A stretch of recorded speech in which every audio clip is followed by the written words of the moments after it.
Good day, sir. I'm Sadil Paneda, and I'm gonna tackle about the concepts of therapeutic community. First, the definition of therapeutic community.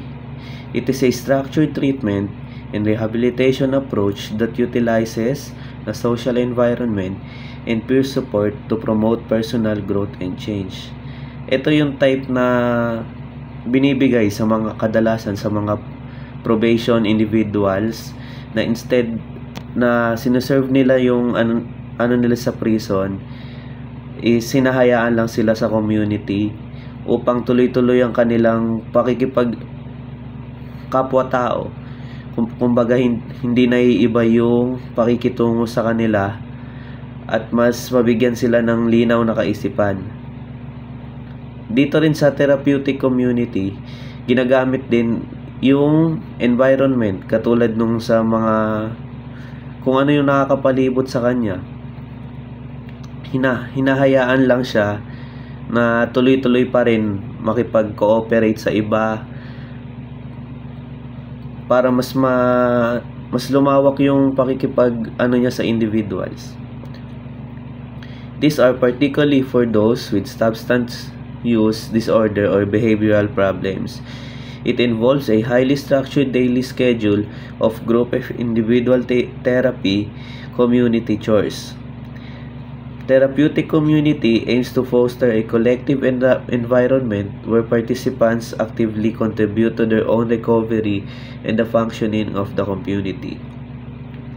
Like yung nakalagay dito sa definition, it is for their own recovery.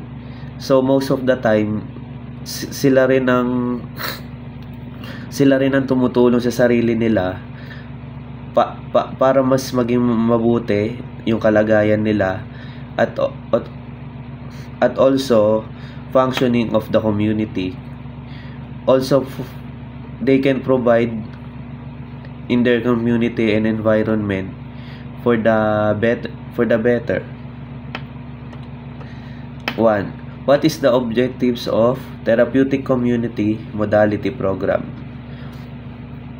It is a self-help social learning treatment model used in the Philippines to rehabilitate individuals in correctional, particularly those with substance abuse and behavioral problems. So, like lang nung katulad na kanina, self-help. Ibig sabihin, kumbaga, sila talaga ang gagawa ng mga bagay para sa kanilang ikakabuti rin, and also social learning, pakikisama sa kapwa, treatment with others, with rehabilitation, for their rehabilitation. So, sa community modality program, kumbaga, yung rehabilitation nila dito based on their personal perspective sa mga bagay-bagay kung paano sila makitungo sa ibang tao, at the program incorporates behavioral management, spiritual, intellectual, emotional, vocational aspects to promote self-esteem, emotional management, pro-skills, societal reintegration. So, more on pang sarili nilang improvement in terms of kasama na rin dito nung sa spiritual tsaka yung sa emotional nila towards sa sarili and other persons as well. And vocational,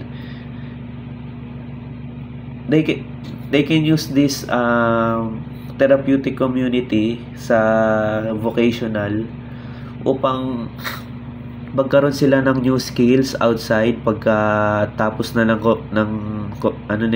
therapy nila, makakatulong, makakapag-provide for their needs, their works, makakapag-apply sila pagtapos. Second, therapeutic community philosophy. It is a structured living learning environment where individuals recover from issues like addiction by actively participating in their own and others' healing process. So, like nung dito sa definition na to is more on yung therapy na pangsarili nila dito is kadalasan ito yung mga nalulong sa droga, nagiging addicted sila sa mga substance na which kaya naman nila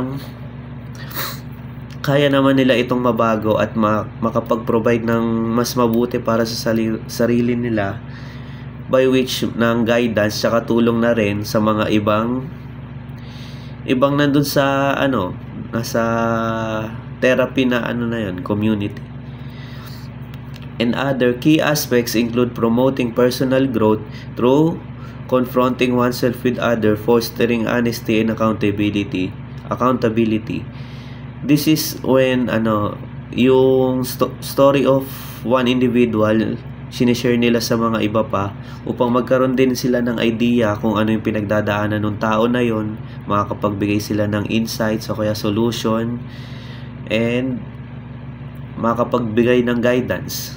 So, the salient features of therapeutic community. This one includes mutual self-help and hierarchical structure where members take on roles, shared beliefs in the inherent goodness of people, and their capacity for change, adherence to a moral code of right living. The community itself acts as a primary force, with residents supporting each other through structured activities and explicit rules. Like yung kanina nga sinasabi, na more on self-healing ito eh. More on, kailangan nila ng community, ay una sa sarili nila, tsaka ng community, para mapabuti yung kanilang mga sarili. It is also their way of believing sa code of ethics saka sa right living. Depende sa kanila yon kung kakayanin nilang malagpasan o kaya matutunan kung ano ba yung dapat, yung tama at mali. So, yun lang po sir. Maraming salamat po.